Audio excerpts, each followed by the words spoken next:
ಹೇಳ್ತಾರೆ ಟ್ವೀಟ್ ಮಾಡಿಬಿಟ್ಟು ಬೋಗಸ್ ಬಿಟ್ಟು 230 ಅಂಗಡಿಗಳು ಅಲ್ಲಿ ಇದ್ದಿದ್ದೆಲ್ಲ ಡಿಮಾಲಿಷ್ ಮಾಡಿಬಿಟ್ಟು ನಾವು ಜೈ ಆಗಿಬಿಟ್ಟಿದ್ದೀವಿ, ನಮಗೆ ವಿನ್ ಆಗಿಬಿಟ್ಟಿದೆ ಅಂತ ಹೇಳ್ಬಿಟ್ಟು ಇದು ಕೃಷ್ಣ ಬೈರೇಗೌಡರೇ, ಇದು ನಿಮಗೆ ಮಾಹಿತಿ ತಪ್ಪು ಸಿಕ್ಕಿರೋದು.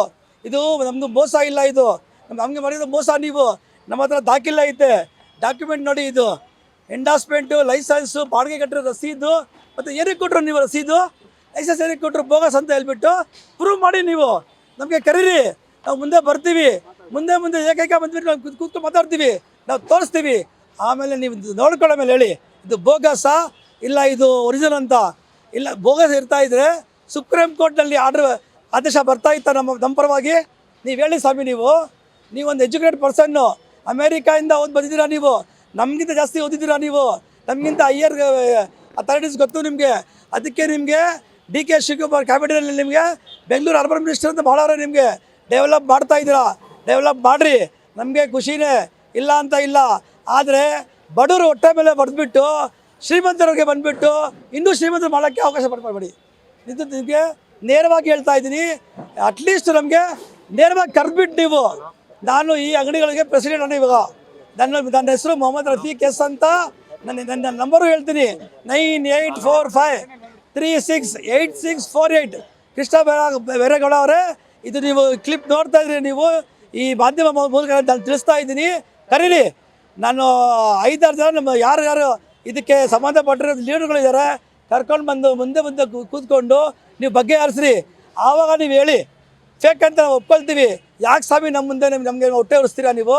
ನಮಗೆ ಹೆಂಡತಿ ಮಕ್ಕಳು ಇದ್ದಾರೆ, ನಮಗೆ ತಲೆ ಮೇಲೆ ಸಾಲ ಇದೆ, ನಾವು ಮಾಡಬೇಕು. ಇವಾಗ ನಮ್ಮ ಅಂಗಡಿಗಳು ಹೊರದಾಗ್ಬಿಟ್ಟಿದ್ದೀರಾ ನಿಮ್ಮ ಆದೇಶದ ಮೇಲೆ, ಕೋರ್ಟ್ ಆದೇಶ ಅಂತ ಹೇಳ್ತೀರಾ. ಇವತ್ತು ನಮಗೆ ಸಂಪಾದನೆ ಇಲ್ಲ, ನಾನು 100 ಸಂಪಾದನೆ ಮಾಡ್ತೀವಿ, ಇಲ್ಲ 5 ಸಂಪಾದನೆ ಮಾಡ್ತೀವಿ. ಆದರೆ ನಾವು ಹೆಂಡತಿ ಮಕ್ಕಳಿಗೆ ಯಾರು ಕಳ್ತನ ಮಾಡೋ ಸಂಪಾದನೆ ಮಾಡ್ತಾ ಇರಲಿಲ್ಲ, ಯಾರು ಕಟ್ ಪಾಕೆಟ್ ಮಾಡ್ಕೊಂಡು ಸಂಪಾದನೆ ಮಾಡಲಿಲ್ಲ, ಯಾರು ಗಾಂಜಾ ಇದೆಲ್ಲ ಮಾಡ್ಕೊಂಡು ಮಾಡಿಲ್ಲ. ನಾವು ಎಲ್ಲರೂ ಹೇಳ್ತಾವ್ರೆ ಇಲ್ಲಿನ ಮಾಫಿಯಾ ನಡೀತಾ ಇದೆ ಅಂತ. ಬಂದು ನೀವು ಪ್ರೂಫ್ ಮಾಡಿ ಸ್ವಾಮಿ. ನೀವು ಆ ಥರ ಇದ್ದರೆ ನಾವು ನಿಮ್ಮ ಮುಂದೆ ನಾವು ತಲೆ ಬಗೆಸ್ತೀವಿ. ನಾವು ಇದೆಲ್ಲ ನಮ್ಮ ತಂದೆ ಟೈಮಲ್ಲಿ, ನಮ್ಮ ದೊಡ್ಡ ಇರೋ ಟೈಮ್ನಲ್ಲಿ, ಕೆಲವು ಜನ ತಾತ ಟೈಮ್ನಲ್ಲಿ ನಾವು ಕೂತಿರೋದು. ಇದು ನೀವು ಫಸ್ಟು ನೀವು ಪರಿಶೀಲನೆ ಮಾಡಿ, ನೀವು ಈ ಡಾಕ್ಯುಮೆಂಟ್ ಹೆಂಗೆ ಅಂತ. ಆಮೇಲೆ ನೀವು ಸ್ವಾಮಿ ನೀವು ಟ್ವೀಟ್ ಮಾಡಿ, ನಿಜವಾಗ್ಲೂ ಇದು ಫೇಕಾ ಇಲ್ಲ ಅಥವಾ ಇದು ಒರಿಜಿನಲ್ ಅಂತ ನೀವು ನೋಡಿ. ಮತ್ತು ನಾವೆಲ್ಲ ಪೂರ್ತಿ ಏನು ಮಾಡ್ಕೊಳ್ತೀವಿ ಗೊತ್ತಿಲ್ಲ. ಹೆಂಡತಿ ಮಕ್ಕಳಿಗೆ ಎಲ್ಲ ಪೂರ್ತಿ ಬಂದ್ಬಿಟ್ಟು ಬೀದಿನಲ್ಲಿ ಆಲ್ರೆಡಿ ಬಂದ್ಬಿಟ್ಟಿದ್ದೀವಿ ನಾವು. ಇನ್ನು ಮುಂದೆ ನಿಮಗೆ ಗೊತ್ತಿದೆ ಯಾವ ಬೀದಿನಲ್ಲಿ ಬಂದಿದೆ, ಅವ್ರು ಏನು ಮಾಡ್ತಾರೆ ಅಂತ ನೋಡೋದು ಅವಶ್ಯಕತೆ ಇಲ್ಲ. ದಯವಿಟ್ಟು ನಿಮ್ಮ ಹೆಂಡತಿ ಮಕ್ಕಳು ಎಲ್ಲ ಬಂಗ್ಲಾದಲ್ಲಿ ಇದ್ದಾರೆ, ನಾವು ಜೋಪಡಿಯಲ್ಲಿ ಇದ್ದೀವಿ, ನಮ್ಮ ಮನೆಯಲ್ಲಿ ಇದ್ದೀವಿ, ಬಾಡಿಗೆ ಮನೆ, ಸ್ವಂತ ಮನೆ ಸೆಕೆಂಡ್ರಿ. ಅದು ನಾವು ಸಂಪಾದನೆ ಮಾಡ್ತಾಯಿದ್ದೀವಿ, ನಾವು ದುಡಿತಾ ಇದ್ದೀವಿ, ಕಷ್ಟಪಟ್ಬಿಟ್ಟು ನಮ್ಮ ಹೆಂಡತಿ ಮಕ್ಕಳು ಸಾಕ್ತಾ ಇದ್ದೀವಿ. ಈ ಥರ ಮಾಡಿಬಿಟ್ರೆ ಬೀದಿಗೆ ಬಂದುಬಿಟ್ಟು ನಾವು ಕಳ್ಳರು ಆಗಬೇಕಾ? ಏನಾಗಬೇಕು ನೀವೇ ಹೇಳಿ ಸ್ವಾಮಿ?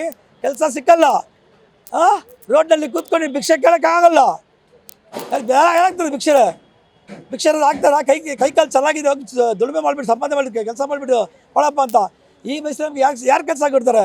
ನೀವೇ ನಮಗೆ ಗೌರ್ಮೆಂಟ್ ಇದು ಕೊಡ್ತೀರಾ? ನೀವು ಕೆಲಸ ಕೊಡ್ತೀರಾ? ನೀವು ಹೇಳಿ ಸ್ವಾಮಿ.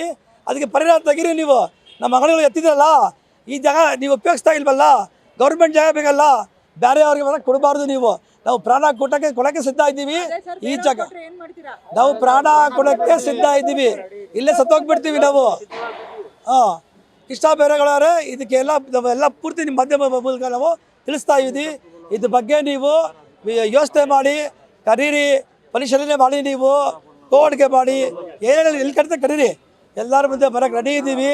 ದಯವಿಟ್ಟು ನಮಗೆ, ನಾವು ಇಲ್ಲೇ ಹುಟ್ಟಿ ಬೆಳೆದಿರೋ ಜನ ನಾವು ಪಕ್ಕಾ ಕನ್ನಡಿಗರು. ನಾವು ಯಾವುದು ಬೇರೆ ಊರಿಂದ ಬೇರೆ ದೇಶದಿಂದ ಬಂದಿಲ್ಲ. ನಾವು ಇದೇ ದೇಶದಲ್ಲಿ ಇದ್ದು, ಇದೇ ಬೆಂಗಳೂರಲ್ಲಿ ಇದ್ದು ಹುಟ್ಟಿ ಬೆಳೆದು, ನಾವು ಪರ್ಟಿಕ್ಯುಲರ್ಲಿ ನಾವೆಲ್ಲ ನಮ್ಮ ವರ್ಗದವರು ಮುಸ್ಲಿಮ್ಸ್ ಅವರಾಗಿ ನಿಮ್ಮ ಪರವಾಗಿ ನಿಂತು ಏಕೈಕ ಎಲ್ಲ 95% ನಿಮಗೆ ನಮ್ಮ ಸರ್ಕಾರ ಆಗಬೇಕು ಅಂತ ಹೇಳ್ಬಿಟ್ಟು BJP ಸರ್ಕಾರ ಇದ್ದಾಗ ಅವ್ರಿಗೆ ಸೋಲಿಸಿ ನಮ್ಮ ಕಡೆ ನಾವು ವಿನ್ ಮಾಡಿಸಿದ್ದೀವಿ. ಅದು ಕಾರಣಕ್ಕೆ ನೀವು ದಯವಿಟ್ಟು ನಿಮ್ಮ ವೋಟ್ಗಳನ್ನು ಕೈಸಬೇಡಿ.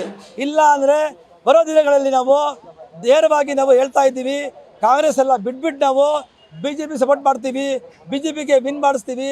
ಅದು ನಮ್ಮದು ನಿರ್ಧಾರ ಆಗೋಗಿದೆ. ಇದು ನಿಮಗೆ ಎಚ್ಚರಿಕೆ ಕೊಡ್ತಾ ಇದ್ದೀವಿ.